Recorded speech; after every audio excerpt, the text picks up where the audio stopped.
ఈరోజు ఏదైతే ఈ సంఘటన జరిగిందో అదైతే చాలా విచారకరం. ఎందుకంటే రైతులందరికీ కూడా చాలా నష్టం జరిగింది. మన కాంగ్రెస్ గవర్నమెంట్ అంటేనే రైతును రాజును చేయాలన్న ఉద్దేశంతో వచ్చిన ప్రభుత్వం మనది. మీ అందరూ చూస్తూనే ఉన్నాం. మనం ఇప్పటిదాకా రైతులకి అన్ని రకాల సౌకర్యాలు కల్పిస్తూ మద్దతు ధర కానీ బోనస్ కానీ ఇచ్చుకుంటూ రుణమాఫీ చేస్తూ రైతులకి ఇన్సూరెన్స్ ఇవన్నీ కడుతూనే వస్తున్నాము.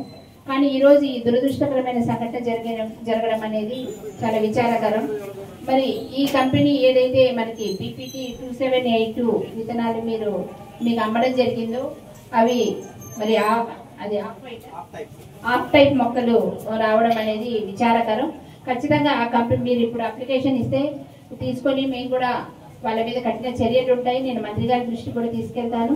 ఖచ్చితంగా మాట్లాడి ఆ కంపెనీ వాళ్ళని ఇక్కడికి పిలిపించి ఏదో ఒక చర్యలు చేపించాలని నేను ఏడీ గారికి చెప్తా ఉన్నాను.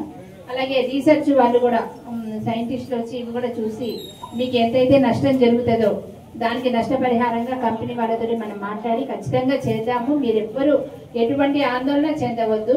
ఎవరి మాయ మాటలు నమ్మినా కూడా ఎవరి వల్ల అయ్యేది కాదు. ఇది మనం గవర్నమెంట్ నుంచి మనమే చేపించాలి కనుక మీరు ఎటువంటి ఆందోళన పడవద్దు. ఎటువంటి ధర్నాలు కానీ ఇట్లా అనేది ఏదైనా మోసపూరిత మాటలు ఎవరు చెప్పినా కూడా దయచేసి నమ్మవద్దని చెప్తూ మీకు ప్రతి ఒక్క గింజ వరకు కూడా మీకు నష్టపరిహారం అందించేలాగా కంపెనీ వాళ్ళతో మనం మాట్లాడి ఖచ్చితంగా చేపిద్దాము. వాళ్ళు ఒప్పుకోకపోతే మాత్రం వాళ్ళకి కఠిన చర్యలు అయితే తీసుకుంటాం గవర్నమెంట్ తరఫు నుంచి.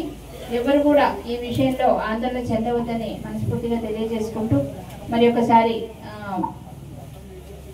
ఏడీ గారికి ఒకటే విన్నపం సార్, చాలా సాధ్యమైనంత తొందరగా మీరు ఈ సమస్యకి పరిష్కారం చూస్తేనే మనకి 90 రోజులంటే 3 నెలలు వాళ్ళు లాస్ అయింది. ఎన్ని రోజుల వేసి ఎరువులు చల్లి ఇవన్నీ పెంచుకోవడం ఎంతో లాస్. మేము టైం వేస్ట్ అయింది, డబ్బులు వేస్ట్ అయినాయి, రాబోయే దిగుమతి కూడా మీకు వేస్ట్ అయింది కనుక అవన్నీ మనం క్యాలిక్యులేట్ చేసి ఆ కంపెనీ వాళ్ళతో మాట్లాడాల్సి ఉంటుంది.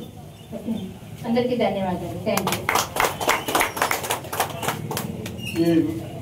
ఎమ్మెల్యే గారికి మెమోరాండం ఇవ్వాల్సిందిగా విన్నప పత్రం తెచ్చుకోకూడదు.